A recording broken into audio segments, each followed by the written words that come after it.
Commander, something you need? How's the Normandy performing? Is she everything they said she'd be? She's the best ship in the fleet, if you've got a pilot who knows how to handle her. Balance isn't what you'd expect.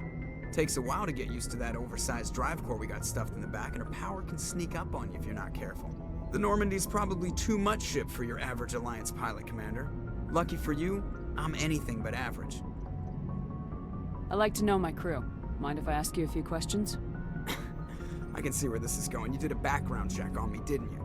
Well, I'll tell you the same thing I told the captain. You want me as your pilot. I'm not good. I'm not even great. I am the best damn helmsman in the Alliance fleet. Top of my class in flight school, I earned that. All those commendations in my file, I earned every single one. Those weren't given to me as charity for my disease. I can't have you on this ship if you're going to infect my crew.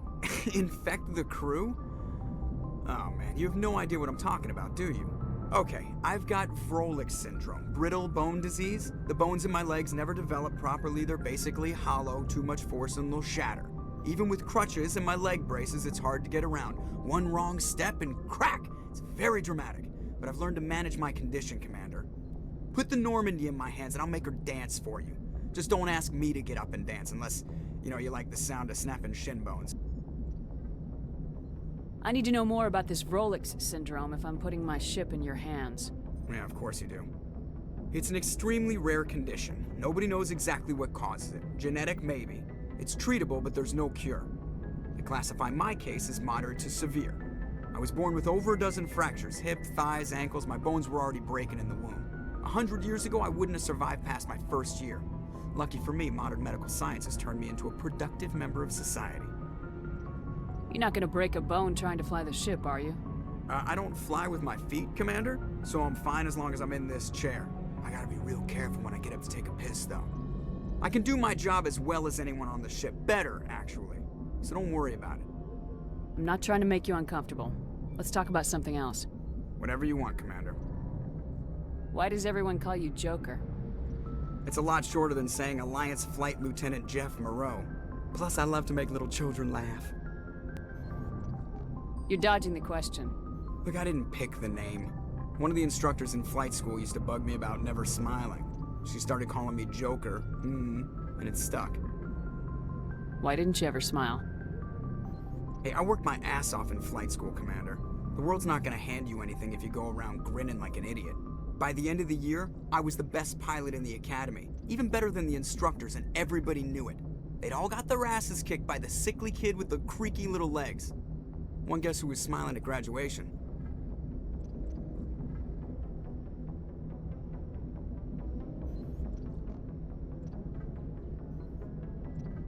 I have to go. All right, see ya.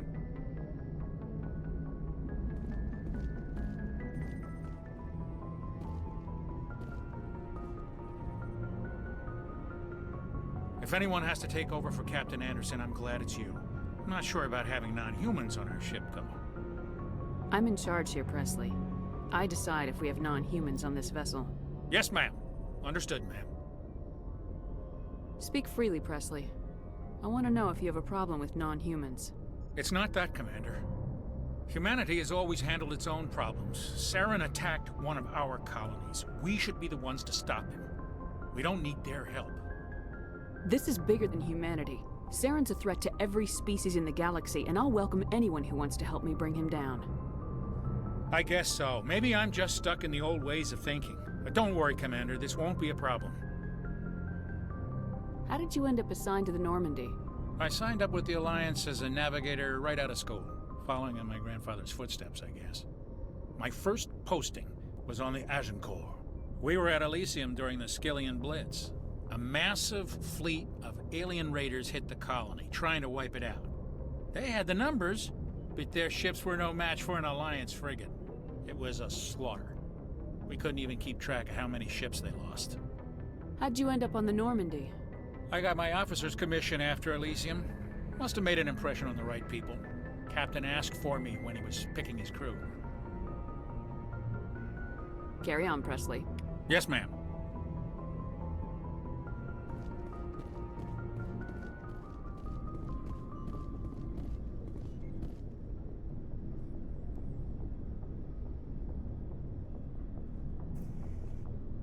Anything you need, Commander? What's your opinion on the last mission? I don't see how we could have done things any better. At least not without getting to Eden Prime sooner. And we were on the scene faster than any other Alliance ship could have been. Just trying to get a sense of where the crew's at. Thoughts? I've wasted enough of your time for now, Commander. We'll have time for personal debriefings later. We'll talk another time, Lieutenant. Commander?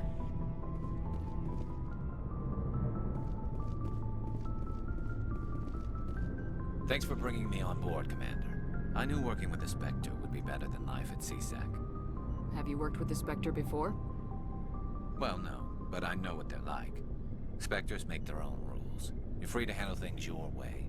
At CSEC, you're buried by rules. The damn bureaucrats are always on your back. Being a Spectre does have its advantages. Exactly my point. If I'm trying to take down a suspect, it shouldn't matter how I do it, as long as I do it. But CSEC wants it done their way. Protocol and procedure come first. That's why I left. So you just quit because you didn't like the way they do things? There's more to it than that. It didn't start out bad, but as I rose in ranks, I got saddled with more and more red tape. CSEC's handling of Saren was typical. I just couldn't take it anymore. I hate leaving. You did the right thing. Life's too short to sit around waiting for things to happen. Yeah, you're probably right. Either way, I plan to make the most of this.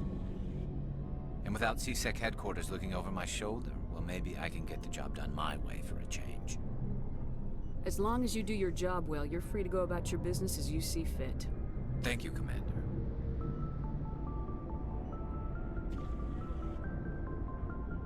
Commander, good to see you.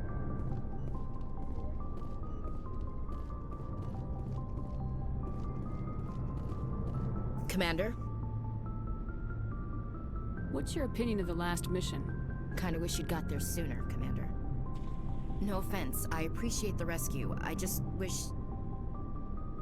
They died, you lived. That happens in this job. Yes, Commander. Believe me, I understand that. If I had been more alert, we wouldn't have been cut down by an ambush. The answer seems plain enough to me. Be more alert. Aye, aye, Commander. I'll make sure it doesn't happen again. Do you have a few minutes to talk? One-on-one? I'm sorry, Commander. I need to get my duty squared away. I wouldn't mind talking more later, though. Dismissed, Chief. Ma'am.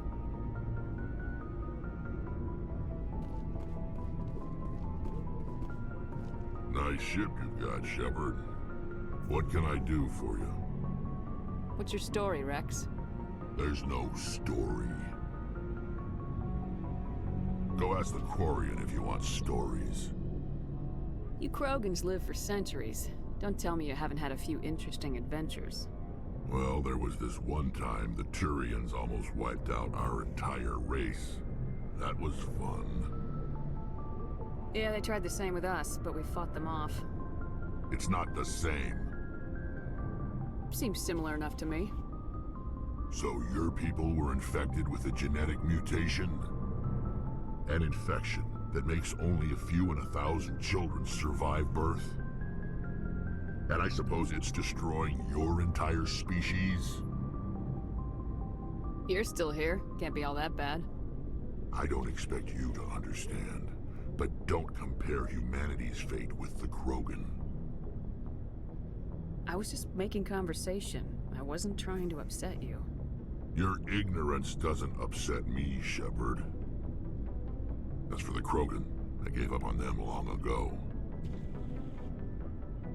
The Genophage infected us, but it's not what's killing us. Are your people really dying? We're sure not getting any stronger. We're too spread out. None of us are interested in staying in our own system. Lots of species have left their homes and prospered. But they go to colonize new worlds. We're not settlers. We're warriors. We want to fight. So we leave. Hire ourselves out. And most of us never go back. What can you tell me about the Genophage? Ask the Solarians if you want details. They made it. All I know, it makes breeding nearly impossible. Thousands die in stillbirth, and most never get that far. Every Krogan is infected, every one. And no one's rushing to find a cure. Why don't the Krogan try to find a cure? When was the last time you saw a Krogan scientist? You ask a Krogan, would he rather find a cure for the Genophage or fight for credits? He'll choose fighting every time. It's just who we are, Shepard. I can't change that. Nobody can. So long, Wrex. Shepard.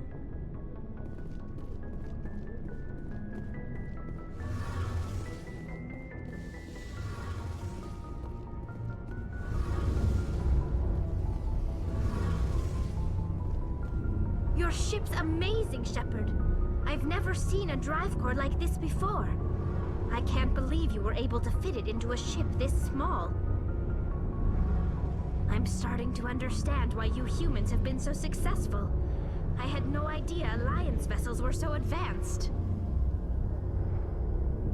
The Normandy's a prototype, cutting-edge technology.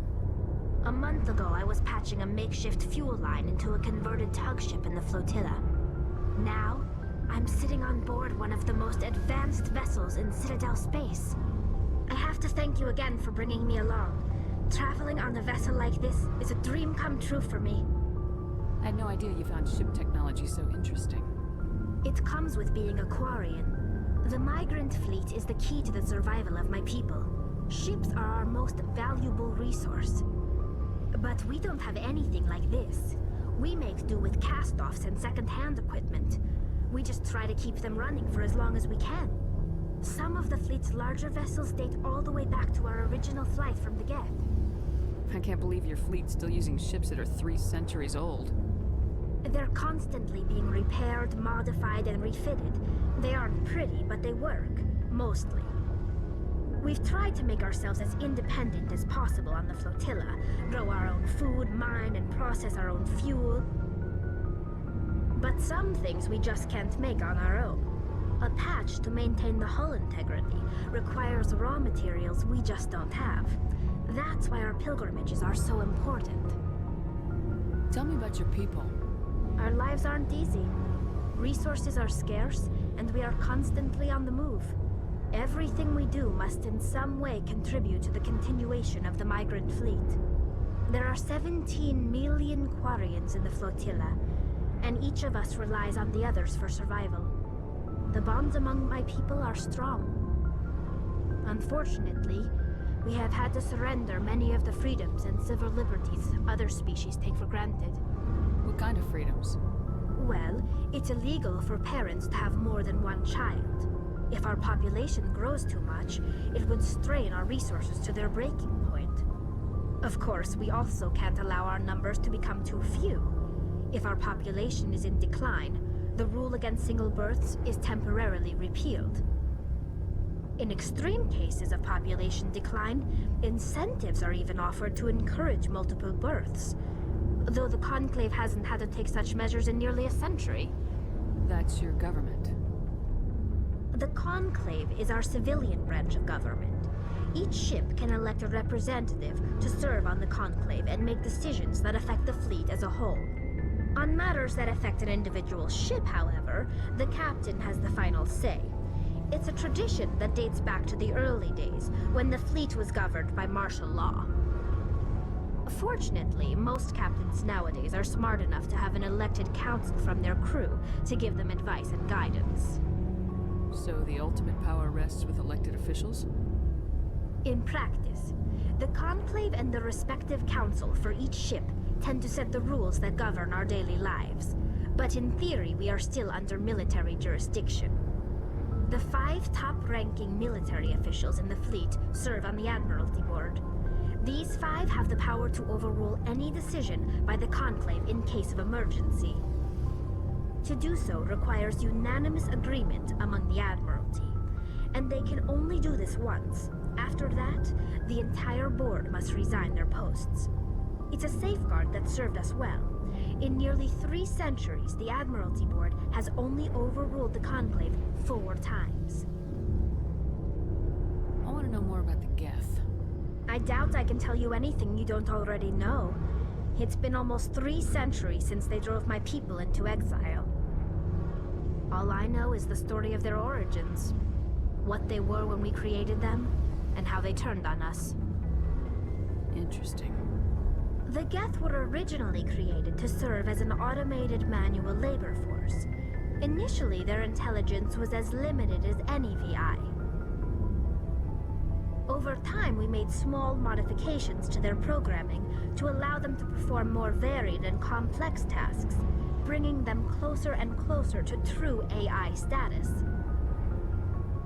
How come the Council didn't step in and stop you? This wasn't true AI research. We may have been skirting the bounds of the law, but we never did anything that was actually illegal. The changes were so insignificant, so gradual, that we were able to control them. Or so we thought. But one thing we underestimated was the power of the neural network. A million Geth thinking simultaneously created an inherently unstable matrix. So the Geth share brainpower? Many of the Geth's logic systems were designed to work in concert with other nearby Geth. Basically, the more of them you have in a group, the smarter they are. So there's some sort of group consciousness? No, nothing like that. They cannot share sensory data or information. Their programming cannot handle that much simultaneous input. Each Geth maintains an individual awareness and identity. The neural network only operates on a process-based level.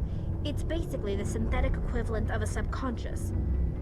But when they're in close proximity, they can coordinate low-level functional processes, freeing up more capacity for original or independent thought. That doesn't make any sense. I'm probably oversimplifying.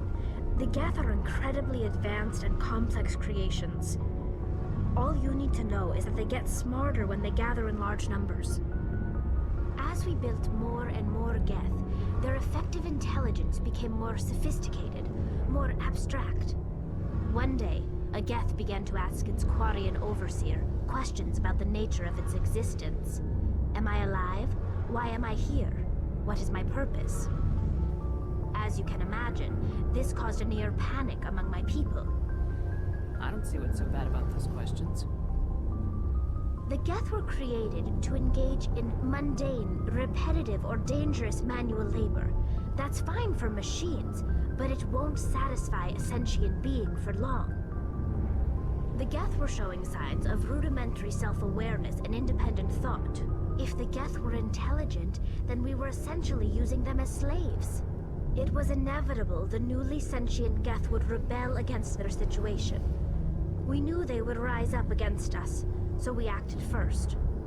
A general order went out across all Quarian-controlled systems to permanently deactivate all Geth. The Geth responded to this order violently. You didn't really think they'd just let you destroy them without a fight, did you? The hope was that most of the Geth would still be little more than machines, incapable of organized resistance. But they had progressed much further than anyone anticipated. The war was long and bloody. Millions upon millions of Quarians died at their hands. In the end, we were forced to flee our own homeworld. We feared the Geth would pursue us, but they never came beyond the Veil. Now we drift through space, exile, searching for a way to reclaim what was once ours.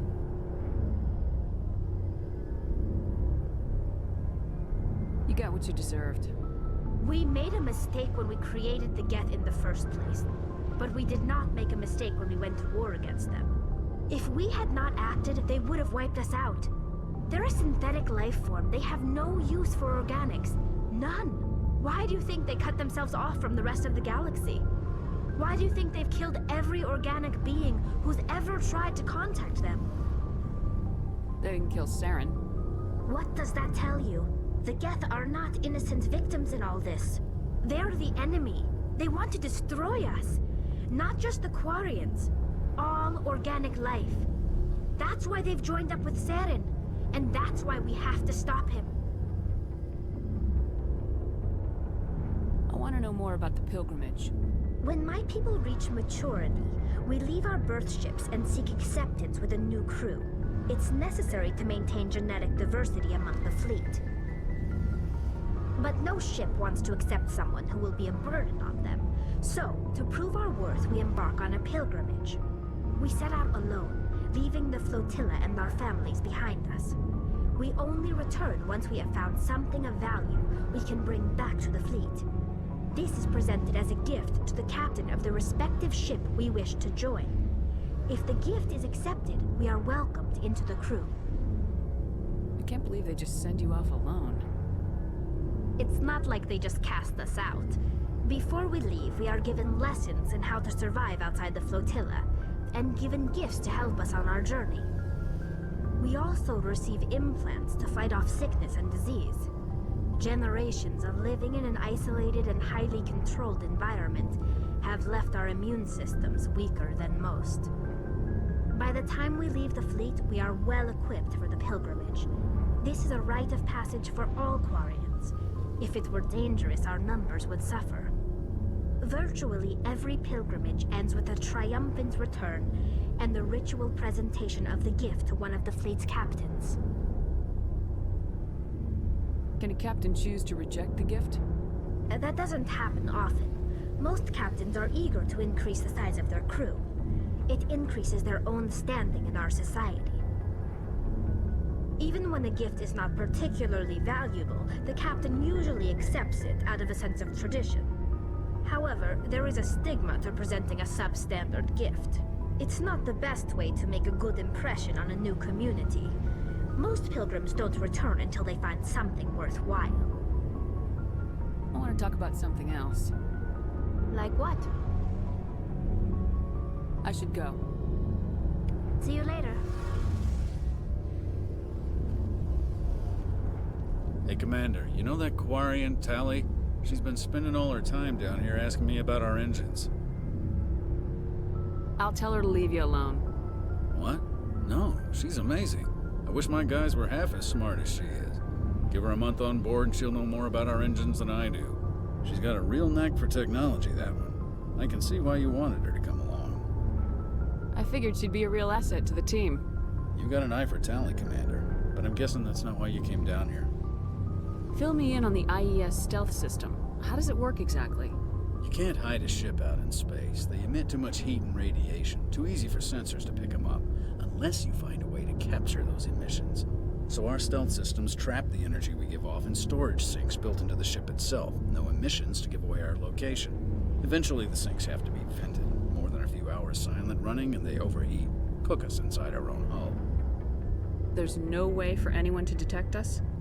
A visual scan can still pick us up. Anyone looking out a window can see us plain as day. But you have to be pretty close to get an actual visual out in space. Most vessels rely on scanners. As long as the stealth systems are engaged, they can't see us. Not unless we accelerate to FTL speeds. Why doesn't it work with faster-than-light travel? Cranking up the FTL blue shifts our emissions, pushes them into frequencies too high to capture in the sinks. As soon as we make the jump, it's like setting off a flare. Sensors can pick up our location whenever we enter or exit FTL flight, but for short-range missions, our stealth systems are amazing, and we've got the only one. Where else have you served, Adams? If you name a class of Alliance ship, I've probably served on it. Everything from dreadnoughts and carriers right down to frigates like the Normandy. My last assignment was on the Tokyo, only a cruiser, but she was a good ship. Couldn't hold a candle to the Normandy, though. I want to know more about the Normandy. She's the best ship I've ever served on, probably the fastest vessel ever designed. She's the only one using the new Tantalus drive core. What's so special about the Tantalus drive core? Proportionally, it's about twice the size of any other vessel. Not only are we faster, we can run at FTL speeds longer before we have to discharge the core. Carry on, Adams. Aye, aye, Commander.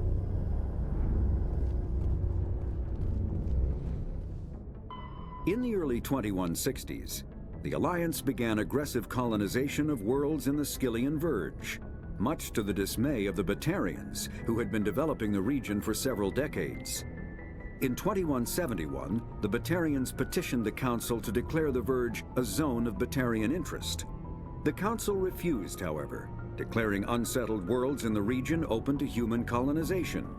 In protest, the Batarians closed their Citadel embassy and severed official diplomatic relations with the Council, effectively becoming a rogue state. They instigated a proxy war in the Verge by funneling money and weapons to criminal organizations, urging them to strike at human colonies. Hostilities peaked with the Skillian Blitz of 2176, an attack on the human capital of Elysium by Batarian-funded pirates and slavers. In 2178, the Alliance retaliated with a crushing assault on the moon of Torfin, long used as a staging base by Batarian-backed criminals.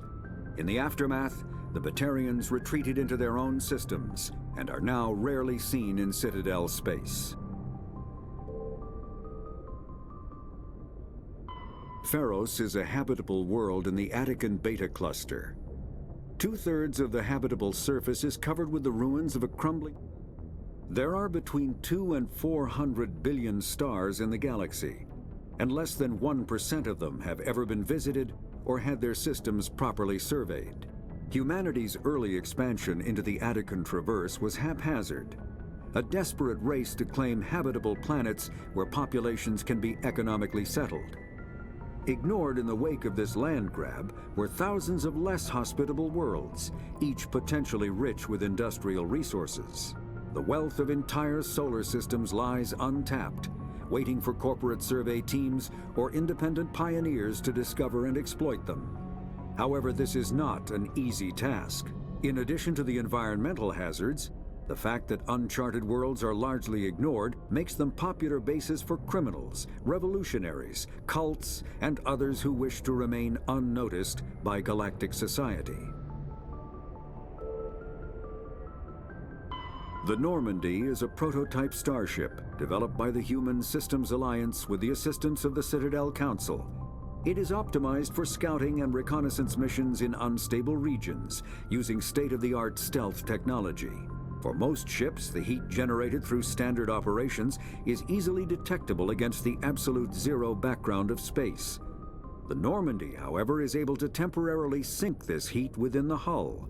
Combined with refrigeration of the exterior hull, the ship can travel undetected for hours or drift passively for days of covert observation.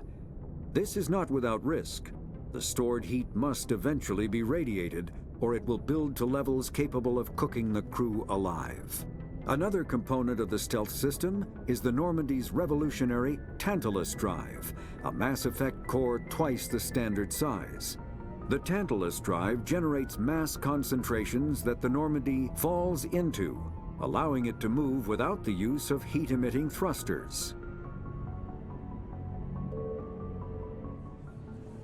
The Citadel space is an unofficial term referring to any region of space controlled by a species that acknowledges the authority of the Citadel Council.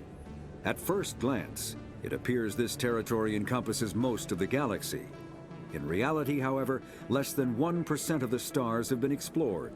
Even Mass Effect FTL drive is slow relative to the volume of the galaxy.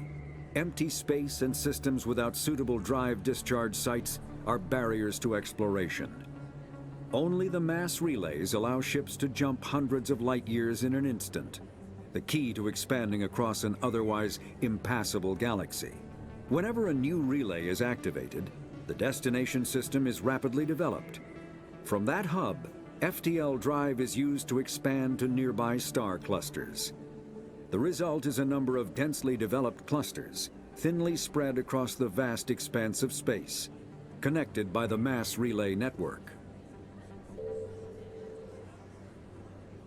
Faster-than-light drives use element zero cores to reduce the mass of the ship, allowing higher rates of acceleration. This effectively raises the speed of light within the Mass Effect field, allowing high-speed travel with negligible relativistic time dilation effects. Starships still require conventional thrusters, chemical rockets, commercial fusion torch, economy ion engine, or military anti-proton drive, in addition to the FTL drive core. With only a core, a ship has no motive power. The amount of EZO and power required for a drive increases exponentially to the mass being moved and the degree it is being lightened. Very massive ships or very high speeds are prohibitively expensive. If the field collapses while the ship is moving at faster than light speed, the effects are catastrophic. The ship is snapped back to sublight velocity, the enormous excess energy shed in the form of lethal Cherenkov radiation. Larger warships are generally classified in one of 4 weights. Frigates are small, fast ships used for scouting and screening of larger vessels. Frigates often operate in wolf pack flotillas. Cruisers are middleweight combatants, faster than dreadnoughts and more heavily armed than frigates. Cruisers are the standard patrol unit and often lead frigate flotillas. Dreadnoughts are kilometer-long capital ships mounting heavy, long-range firepower. They are only deployed for the most vital missions. Carriers are dreadnought-sized vessels that also carry large numbers of fighters. Smaller vessels are almost exclusively used in a support role to the warships during combat. Fighters are one-man craft used to perform close-range attacks on enemy ships. Interceptors are one-man craft optimized for destroying opposing fighters. Biotics is an artificial intelligence is a self-aware computing system capable of learning and independent decision-making. Creation of a conscious AI requires adaptive code, a slow, expensive education, and a specialized quantum computer called a blue box. An AI cannot be transmitted across a communication channel or computer network. Without its blue box, an AI is no more than data files. Loading these files into a new blue box will create a new personality, as variations in the quantum hardware and runtime results create unpredictable variations. The Geth serve as a cautionary tale against the dangers of rogue AI, and in Citadel space, they are technically illegal. Advocacy groups argue, however, that an AI is a living, conscious entity, deserving the same rights as organics. They argue that continued use of the term artificial is institutionalized racism on the part of organic life. The term synthetic is considered the politically correct alternative.